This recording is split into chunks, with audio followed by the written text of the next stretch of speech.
C'est bon. Ouais. Voilà. Ils vont entendre mon différé. Puis, euh, j'aimerais ça. J'aime beaucoup comment il était en avant de l'étage, comment il débute. Fait que, il invite les gens à regarder le Seigneur, puis à t'attendre le Seigneur, plutôt que mettre le focus sur les exemples qu'ils prennent. Puis pour moi, c'est ça qui est mon intention, c'est que je sois un esprit. Oui, j'ai préparé une page, mais juste avant de dormir, je peux vous dire que je me suis partagée et j'ai fait le plan que je l'ai réalisé. Fait que je vous invite à fermer les yeux et à recevoir de cette prière parce que cette Seigneur, c'est dans votre cœur que vous voulez partager. Pendant que je fais le message, j'aimerais que ça puisse être un échange, pas un compte université que je donne à la fin. Seigneur Jésus, merci euh, le fait de moi t'attendre. C'est un grand privilège. C'est toi mon grand-père, hein, qui est avec moi ce matin. Parce que tu as des choses à partager au cœur de chacun, chacune. Je pense sincèrement que tu veux t'adresser personnellement à chaque personne qui entend, qui est là pour entendre ce message ce matin. Fait que le focus ne soit pas sur moi, mais sur toi. Euh, que les gens même oublient mon image, mais qu'ils reçoivent dans leur cœur, que ça passe de la tête au cœur, que ce ne soit pas un message intellectuel, mais que vraiment on puisse repartir avec une clé de plus pour euh, grandir dans notre intimité avec toi. C'est ça que tu as déposé sur mon cœur depuis longtemps, d'accompagner les gens à développer une vraie relation avec toi qui passe par le cœur et non par la tête. Donc, je suis bien ouverte à tout ce que tu as à partager à mon cœur ce matin, que je vais transmettre aux autres. Ça m'amène dans d'autres directions que ce que j'ai préparé. Voilà. Je vais être à ton écoute. Merci, Esprit Saint. Quasiment plus de ton énergie et de ton amour. Toutes les personnes. C'est dans ton nom puissant que j'ai cru. Amen. Amen. Alors, le thème de mon message, finalement, le sujet principal, ça porte sur les dangers de vivre dans l'offense et les blessures. Qu'est-ce que ça fait? C'est que le Seigneur a touché notre cœur. Il ne passe pas jamais la porte de notre cœur. Mais si on vit constamment dans les on ne prend pas le temps en temps de faire un tune-up, comme on appelle, excusez-moi, je ne suis pas bonne en anglais, de s'auto-observer, puis d'être à l'écoute un peu de pas un peu de notre nombril. L'idée, c'est pas de s'apitoyer sur soi-même, mais au quotidien, ça nous donner des signaux. C'est que ça peut se commencer de toutes sortes de façons, mais à travers tout ça, c'est qu'on nous révèle qu'il y a peut-être quelque chose à nettoyer dans notre cœur. Si on ne fait jamais de ménage, qu'est-ce que ça fait? C'est une mauvaise pratique, ça place qui cœur. Qu'est-ce que ça fait quand on a un cœur tendu ici? Fait que ça va passer facilement à travers le cœur parce qu'il ne va pas passer là. Fait que si on veut grandir avec le Seigneur, on veut développer une relation intime et personnelle avec lui qui soit vraie, qui soit profonde, puis écouter le Seigneur plutôt que tous les mots. C'est d'être transparent, de laisser venir le cœur qui a guéri. J'ai lu un jour que les fissures sont là pour laisser passer la lumière dans le cœur. Fait que, voilà, ça, j'ai fait. La semaine passée, Thierry nous a parlé de c'est quoi la vie, c'est quoi le but de la vie. Fait que je vais conclure un petit peu là-dessus pour commencer mon message, mais avant tout, je voudrais qu'on puisse se mettre dans des dispositions de calme pour déposer au Seigneur qui pèse sur notre cœur. Chacun de nous, on a toute une vie secrète. On a tous des fardeaux. C'est pas vrai que, bon, oui, il y a des gens qui savent mieux que nous. On a tous nos défis, euh, nos difficultés, nos peurs. Puis, on se met toujours une façade. J'ai vu qu'il appelait ça les preneurs d'apparence. C'est facile de dire à quelqu'un qui nous pose la question comment ça va bien, ça m'est arrivé souvent ces temps-ci, parce que je n'avais pas envie de tomber dans les détails. Je confie pas mon cœur à tout le monde. Puis au Seigneur, je confie à une personne proche. Ça veut pas dire qu'il faut commencer à se confier à tout le monde, quand même être prudent. Mais c'est important d'être quand même honnête avec soi-même. Si, si on veut que le Seigneur puisse nous transformer, hein, porter du fruit, mais il faut être à l'écoute de ça. Puis être totalement prêt avec le Seigneur. Fait que je vous invite à prendre au moins à lire ce verset-là. Dépose ton Seigneur de ta foi et il te fera tenir le. C'est le psaume 53. Pour que ça ait plus d'impact, je vais ici, cette belle petite carte que je vais la faire circuler. J'aimerais ça que vous preniez le temps de la lire et de l'intégrer dans votre cœur. Donc, commencez par lui. Je vais la donner à quelqu'un à la fin, parce que quelqu'un qui a besoin d'intégrer, d'avoir de l'architecture de reach. Ce que je souhaite vraiment, c'est que chacun puisse se l'approprier pour lui-même. Puis après, tu peux le passer. Quand tu sens qu'il l'a bien intégré, là, tu le passes à Caroline, puis ainsi de suite. J'avais fait une demande spéciale aussi. C'est le chant c'est dans le repos, la tranquillité. Et dans le cas de la confiance que votre force et votre salut, les amis, j'aimerais tellement ce verset-là, parce qu'encore une fois, le bonheur d'être appartenu au Seigneur, c'est qu'il y a toutes sortes de compagnies dans la vie. Quand on a développé une activité avec lui, parce que fait que ça repose pas juste sur nous. Il donne vraiment un repos. Mais pour ça, pour l'intégrer, il faut développer, nourrir cette relation avec la personne.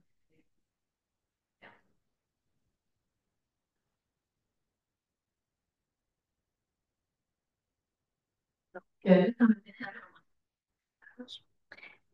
quand je l'ai dit tantôt, Perry nous a demandé c'est quoi la vie? Je pense qu'on était tous d'accord pour dire que, avec notre échange, que la vie, c'est Jésus. Il est le créateur. C'est lui qui nous donne le coup de vie. Il est la vie. Et en fait, le but de la vie, là, je vais rentrer peut-être dans quelque chose d'un petit peu plus intellectuel, c'est que ça va aider quand même à intégrer ce qui est le plus. C'est que pour les chrétiens, on a la partie, c'est que le but de la vie, ça devrait être de porter du fruit. C'est quoi porter du fruit? C'est ressembler plus à Jésus. C'est le laisser transformer un cœur que les nous donne constamment d'être dans la joie, la paix. Vous connaissez les fruits d'esprit. La joie, la paix, la douceur, la bienveillance. C'est dans Galates 5, 22. La bonté, la charité, la maîtrise de soi. J'en oublie. Le, charité, bonté, bienveillance. Patience. La patience. Ben, vous avez appris que c'est que de nous, quand on fait nos propres efforts, c'est pas facile. Laisser le Seigneur nous transformer pour que il puisse prendre plus de place en nous. Puis pourquoi on veut ces fruits-là? Dieu, il veut nous bénir de vie personnelle. Il veut aussi qu'on puisse être une bénédiction. Quand on développe les fruits d'esprit, c'est surtout pour bénir les gens autour de nous et qu'ils puissent eux aussi connaître Jésus. Parce que si on se dit chrétien, on est trop témoignage. Qu'est-ce que ça fait? C'est que les gens, ils n'ont pas. Ils passent pour des hypocrites. Fait que par mon propre force, c'est difficile. Mais en développant une intimité profonde avec Jésus, je vois que ça se met en place. Donc, le but des chrétiens, c'est beaucoup de devenir davantage à la ressemblance de Jésus. Mais cependant, comment se fait-il qu'on le sait que c'est ça? Puis on a beau avoir une soif d'être comme Jésus, combien des chrétiens vivent avec le péché, vivent avec des épreuves, euh, sont dans l'offense, le manque de pardon, dans sortes de péchés qu'on peut imaginer, avec des dépendances, des addictions, des achoppements. Comment se fait-il qu'on vient à l'église tous les dimanches, qu'on lise plein de livres, plein d'études, puis que malgré ça, on trébuche, qu'on a de la difficulté à avoir des sujets de communication. Il y a quelques clés à regarder. C'est ça que je veux amener. Premièrement, quand on vient au monde, Dieu nous a créés avec certains besoins. On est des êtres d'émotion. Et dans mon mari, dans ma vie de tous les jours, ma principale motivation, c'est de ressembler à Jésus, d'aimer les gens, de soigner les gens. Mais j'ai aussi un bagage professionnel qui fait que j'ai étudié quand même quelques notions de psychologie. Ça m'est utile aussi pour faire des liens, puis bien comprendre le comportement des gens. Et qui explique beaucoup les motivations des gens, c'est le besoin. Qu'est-ce qu'on poursuit? Dans le fond, Perry disait la majorité du monde. C'est quoi c'est quoi le but principal des gens? C'est la poursuite du bonheur. Mais c'est quoi le bonheur? Qu'est-ce qui fait qu'on va être bien? C'est la recherche de satisfaire nos besoins. Puis, il y a un psychologue, un psychiatre, je pense, aux États-Unis qui s'appelle Christian Lassalle. Ça a été un truc que je trouve mais ça m'a énormément aidé à comprendre pourquoi les personnes réagissent, se comportent de différentes façons.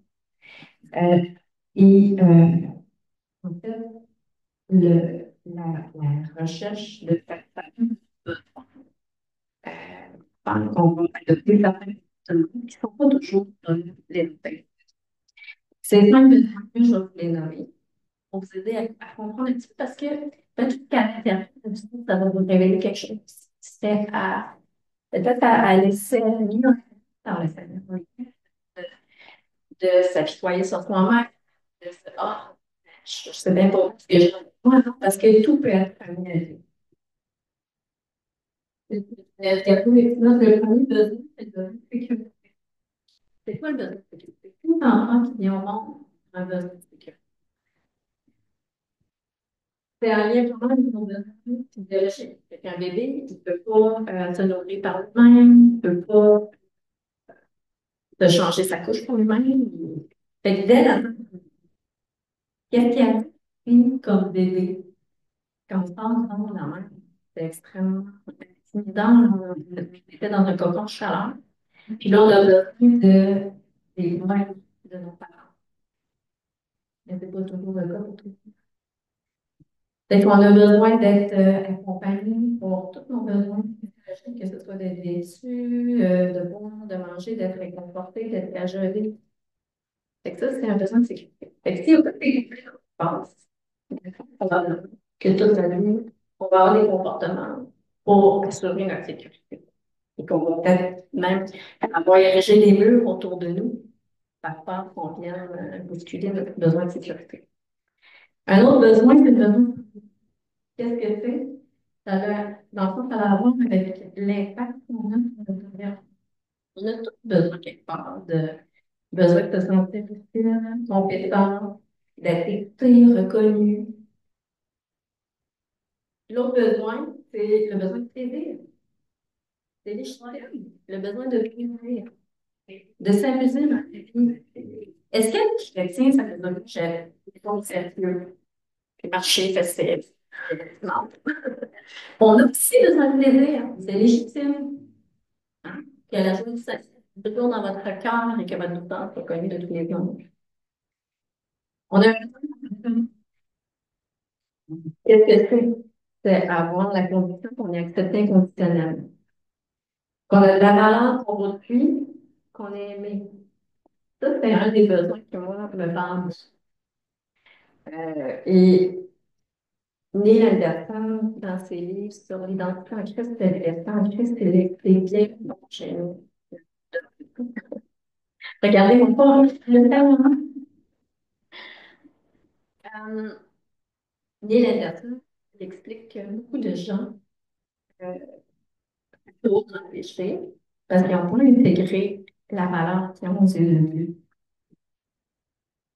Et quand on réalise à quel point le Seigneur nous aime, qu'il connaît chacun des cheveux de notre tête, qu'on peut se reprendre confiance en lui, ça enlève le fardeau. Tu sais, même si on a un conjoint qui nous a laissé tomber, qu'on a des parents qui nous ont mal aimés, ben, notre valeur aux yeux de Dieu, aux yeux du Créateur du monde, l'être le plus puissant, le plus fiable, il ne nous laissera jamais tomber.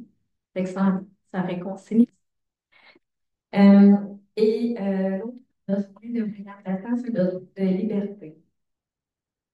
Qu'est-ce que c'est? C'est avoir la possibilité de choisir à soi-même, être responsable de ses choix, pouvoir renoncer aussi. Fait que ça nous vient de comportement de mes et motivé par le besoin de satisfaire ces besoins-là. Peut être mis un peu plus en priorité selon le vécu. On n'a pas tous le même bagage familial, hein. Ce qu'on a vécu dans l'enfance, c'est différent pour chacun. Et ça construit beaucoup notre solidité avec le temps. Mais tout est récupérable avec le Seigneur, c'est ça qui est magnifique. Fait que ça met un peu la donne parce qu'on a eu une vie vraiment plus difficile que d'autres, hein. Il y en a que tous ces besoins-là sont comblés facilement. Et c'est plus facile disons, d'être dans la paix puis la joie. C'est difficile. Ouais. Ben, c'est sûr que avoir une vie difficile, ça peut faire qu'on a des blessures dans notre cœur. Mais Dieu, il est mort. Jésus, il est mort. Pour nous. Il est sauvé.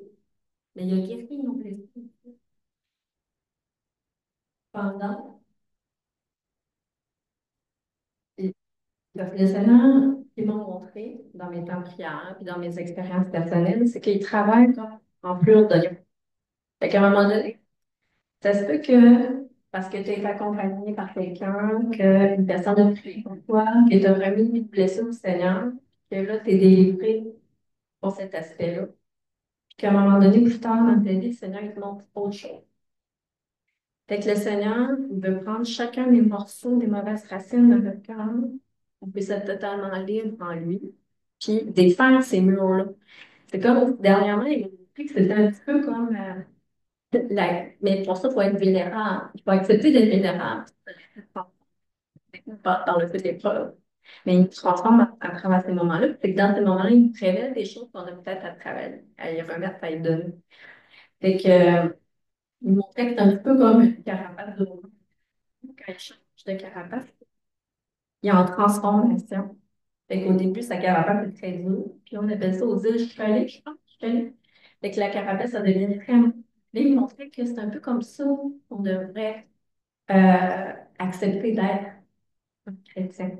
D'accepter que notre carapace, c'est pas faux. Parce qu'on s'est construit une carapace pour être blessé encore. Mais lui, il peut nous transformer puis la prendre, cette blessure pour de plus en plus malléable entre ses mains, puis être utile entre ses mains. Donc, on a vu que le but de la vie, il y a les buts du monde. Comme elle dit, on vient au monde avec des besoins fondamentaux, puis on va toujours chercher à les combler si on n'est pas dans le repos avec le Seigneur. Parce que quand on place la confiance en lui, puis qu'on a totalement le cœur ouvert au Seigneur, c'est bien que l'Esprit agit en nous, puis qu'à un moment donné, il y a une belle il y a beaucoup de cadeaux de répondre à nos besoins dans nous-mêmes.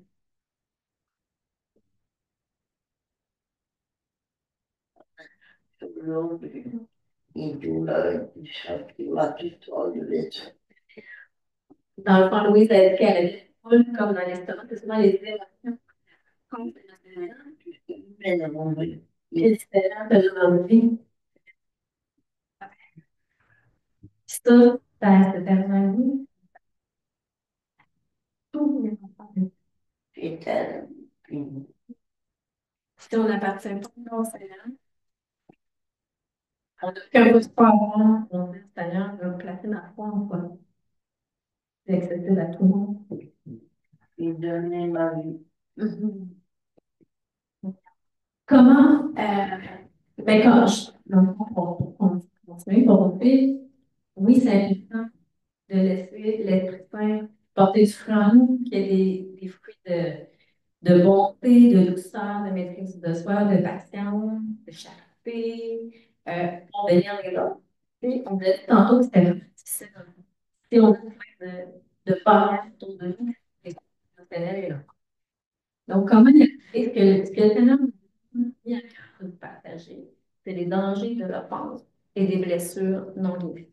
Parce que ça crée des barrières. Ça se fait. euh, il peut y avoir des saisons dans la vie où il y a un gros travail qui va se libérer, mais on accumule des petites enfants. Parce que ce que j'aimerais vous partager aussi, c'est qu'il y a une différence entre être blessé et être blessé.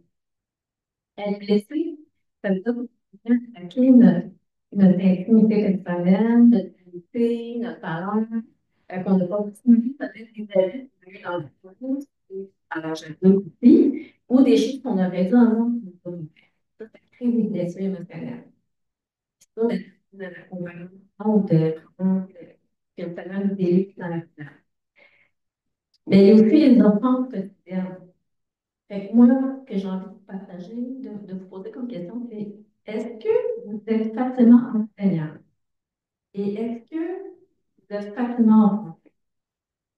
Dans le fond, c'est que une clé, c'est de développer la capacité à s'observer notre quotidien, nos pensées, notre attitude, être à l'écoute de comment on est quand. Parce qu'on est beaucoup sur le pilote automatique comme être humain.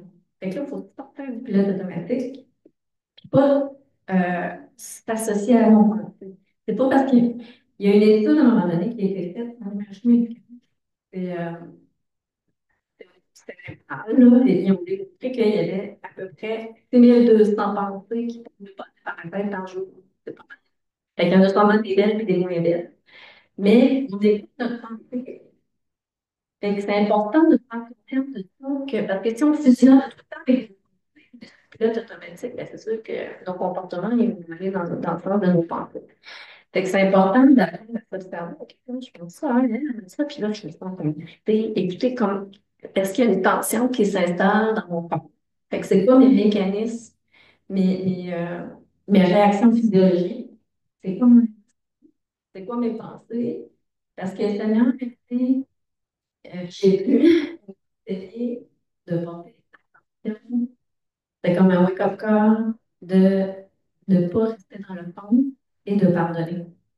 Fait que si au quotidien, on accumule un sentiment de peur, puis que ben, ça passe dans le bord, dans le fond, c'est une attitude, un comportement, c'est comme une habitude de vie, ben, c'est sûr que ça met des barrières dans notre intimité avec le Seigneur. On ne peut pas être aussi proche qu'on voudrait, parce que c'est nous qui mettons des barrières, puis on en a même pas conscience.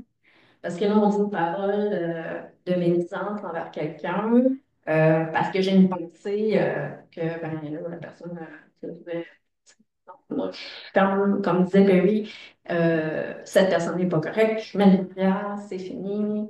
Fait que ça crée des barrières entre nous et le Seigneur. Euh, Puis en fait, faire le lien avec les pensées, j'ai mis une phrase de Neil Anderson que nous vivons, c'est limite à ce que nous croyons. Fait que si, justement, tu sais, je pense que je suis la meilleure personne pour combler les besoins, ben là, que je vais mettre tout en place pour m'auto-guérir, m'auto-diagnostiquer, pour qu'aller dans l'intimité avec le Seigneur pour y remettre ce que je vis dans mon cœur. Tantôt, il y a un chant Gino qui m'a parlé beaucoup, que c'était que Jésus est notre frère, puis là, je me suis dit, wow. Tu sais, c'est comme chrétien, on était avec cette vérité-là. Jésus, c'est mon frère. Voilà. Oui. Pour revenir, c'est ça que ça va changer ma vie. Fait que portez attention au poids parce que c'est ce qui va guider nos actions, nos comportements. Donc là, on poursuit avec ici, j'avais mis une phrase, c'est et si ce qui nous limite dans notre intimité avec Dieu et notre attente spirituelle est que nos fautes de l'homme. Donc, les offenses, les blessures non guéries. Fait que pour ça, c'est important justement de s'auto-observer, puis dans le quotidien, d'être à l'écoute, mais d'aller dans les temps de prière avec le Seigneur, puis des fois d'aller chercher. Fait que j'aimerais qu'on lise justement le cœur de notre que Jésus. Est-ce quelqu'un qui voudrait lire dans sa Bible? C'est dans Matthieu 9, 14. Ben, j'avoue qu'on la lit.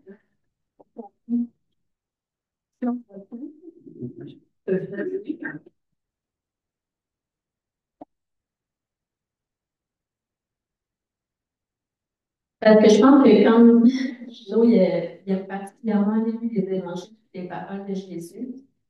Euh, pour moi, ça fait du sens. Quand Jésus s'adresse à nous, je pense qu'il faut vraiment Priez donc ainsi. Notre Père, toi qui es dans les cieux, que tu sois reconnu pour Dieu, que ta volonté soit faite, et tout cela sur la terre comme au ciel. Donne-nous aujourd'hui le pain dont nous avons besoin. Pardonne-nous nos torts envers toi, comme nous pardonnons nous-mêmes les torts des autres. Garde-nous de céder à la tentation et surtout délivre-nous du diable. Car à toi appartiennent le règne, la puissance et la gloire à jamais. Amen. Amen. De notre Père, c'est l'une des prières qui m'a beaucoup aidé dans mon enfance parce que, étant enfant, j'ai vécu mon lot d'épreuves, mon aussi, puis je me souviens que c'était vraiment, je vivais entre autres des terreurs nocturnes, puis quand je me réveillais la nuit, puis je ne réussissais pas à m'endormir, j'avais ma couverte par-dessus la tête, et là, je levais qui sortait, puis je répétais à notre Père. C'est vraiment une prière très, très puissante. Euh, donc, on voit l'importance de pardonner. Et un autre verset que je trouve qui est très percutant, c'est si vous pardonnez aux hommes leur honte, votre Père céleste les pardonnera. Mais si vous ne pardonnez pas aux hommes, Père.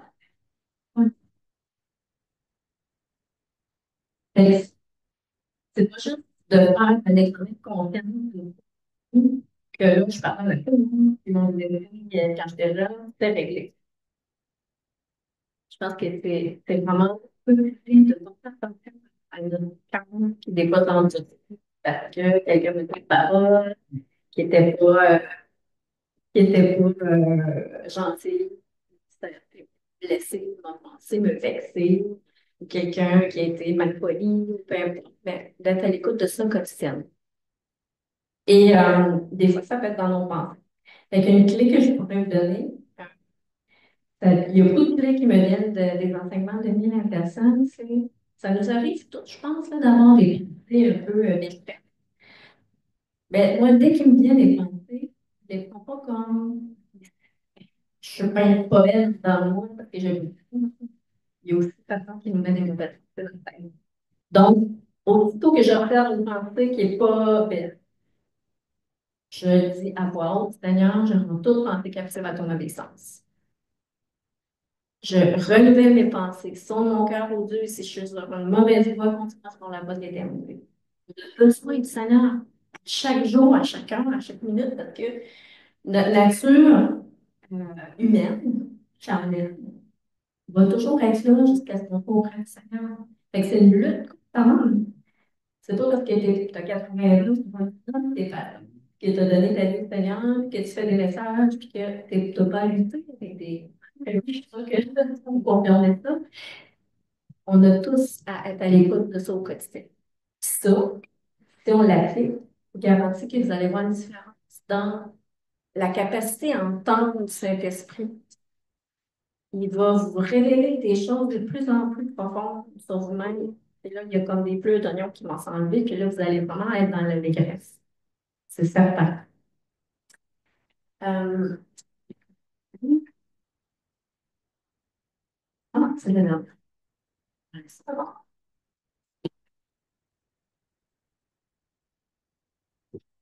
Fait que toujours le focus n'est pas pour moi, mais j'aimerais que vous fermiez les yeux. Je vais vous guider en prière. Seigneur Jésus, Esprit Saint, merci parce que tu m'as montré l'importance de te remettre toutes mes blessures puis les sentiments de mort. Parce que toi, tu es capable d'apaiser les brûlements. Je les vois d'être le prochain. Je te prie de venir auprès de chacun, chacune ce matin, puis dans toute ta douceur, de montrer, dévoiler une petite bride qui va guider la personne. Et que si elle a besoin de prière, elle puisse l'exprimer. Si elle peut s'adresser à toi, mais par contre, de se sentir plus en sécurité. Et merci parce que tu travailles en douceur. Dans la prière, des meilleurs des médecins et des psychologues font ça.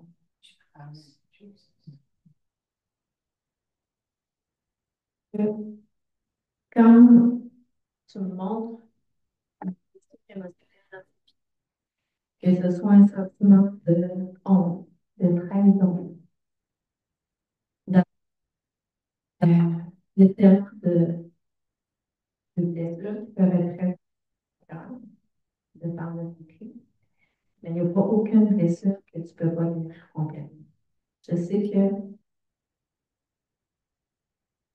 c'est pas vrai qu'il va rester une cicatrice à vie dans le cœur parce que toi, tu transformes le cœur.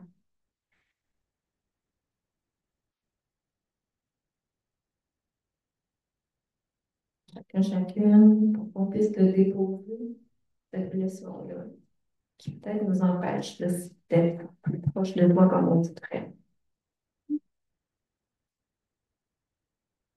Famille te révèle une blessure pour ton cœur.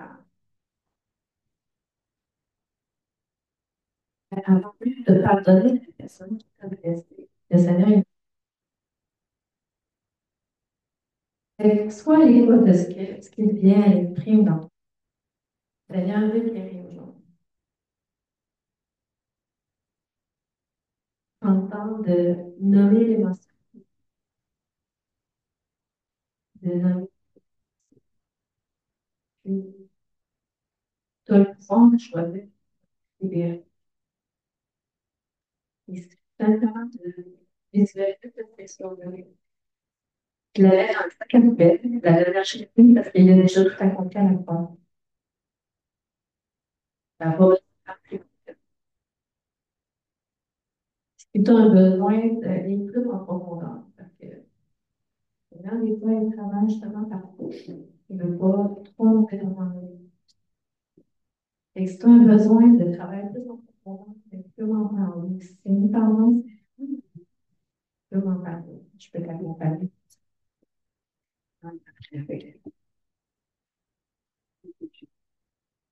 C'est aussi important pour une liberté totale, pour une liberté totale, je devrais dire, de pardonner la personne qui t'a offensé, parce que quand on reste euh, dans le fond, parce qu'en fait, on peut donner notre émotion au Seigneur, donner notre blessure pour aller guérir, mais si on garde de- d'être lésé par la personne, toutes les pensées, c'est comme des liens qui se fait, puis ça finit par prendre des propos comme ça.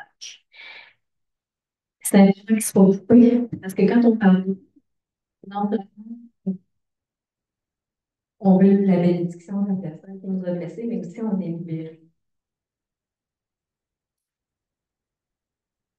Fait que je peux t'accompagner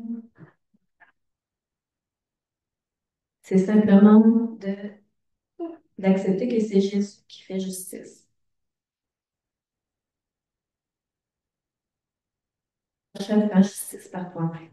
C'est de remettre cette personne qui t'a blessé au Seigneur, en t'adressant au Seigneur. Merci Seigneur, parce que tu m'as montré cette blessure que j'avais dans mon cœur. Tu m'as montré que j'avais. Donc, je te remets cette personne. Je décide aujourd'hui de lui pardonner. Et je te la remets. Et merci de la bénir. Amen. C'est pas plus compliqué. Euh, C'est sûr que c'est un sujet qui est en profondeur. Mais il n'y a rien d'impossible à Dieu. Ça, c'est écrit dans la Bible. Tout est possible à Dieu. Tout est possible à celui qui croit. Fait que si vous aspirez à plus de Dieu, ouais, c'est peut-être un pas de plus simple. Il y a une femme pasteur qui a dit un jour, vous n'irez jamais plus loin que votre vie de prière. J'y crois parce que c'est dans la prière, dans les moments d'intimité avec le Seigneur qu'on grandit en activité spirituelle. Je pense que pour aller encore dans les moments de prière, justement, pour aller encore plus loin, c'est de laisser notre cœur pleinement ouvert. Fait que c'est dans. Ça fait le tour de ce que je voulais vous partager ce matin. J'espère que ça vous a peut-être touché, des petites fils, mais vous êtes en sécurité. Allez chercher l'aide que vous avez besoin aujourd'hui en vous partageant tout ça. Mais surtout le but d'esprit. Ce qu'il m'a montré, c'est que peut être proche de vous, mais il y a des passages. Merci Saint-Esprit de m'avoir accompagné pour ce message, mais merci surtout de l'amour que tu as pour chacune d'entre nous. Merci de nous aider à faire le pas de plus, aller plus loin avec toi, parce que il y a différents niveaux dans la vie spirituelle, puis on a une grande soif de voir à l'homme. On a besoin de transformer. Oui, Perry. Est-ce que je peux rajouter un petit parenthèse? Je voulais juste le annoncer quand même, je voulais juste le dire aux voix que le verset qui est écrit, là, si vous ne pardonnez pas, sera pas pardonné, ce n'est pas relié au salut. C'est pas relié au salut. On est sauvés quand même.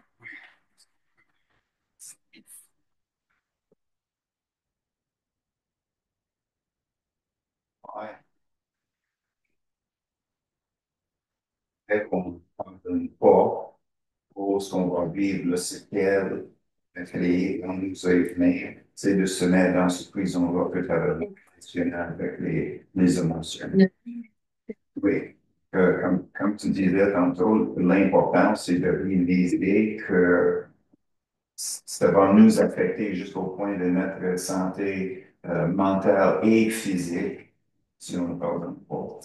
Donc, ce n'est pas un commandement, comme les 10 commandements, fais pas ça, fais ça, ça. C'est parce que Dieu veut qu'on soit libre, comme justement tu avais mentionné. Et c'est vraiment, oui, les séquelles, si on n'est pas prêt à pardonner, mais c'est pas relié avec notre salut. Exact. Puis en fait, il y a un autre verset. En fait, ma compréhension, c'est que quand on marche avec le Seigneur, puis il y a des choses, des fois qu'on est dans la désobéissance. Puis ça va, tu sais, on va pas où le Seigneur, ça va pas nous faire faire notre salut. Il y a des.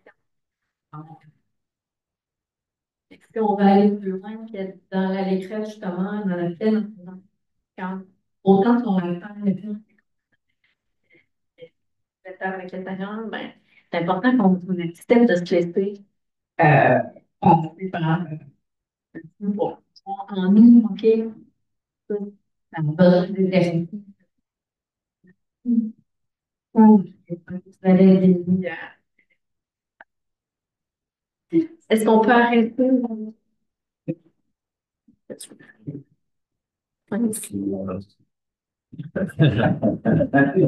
Ah, oui.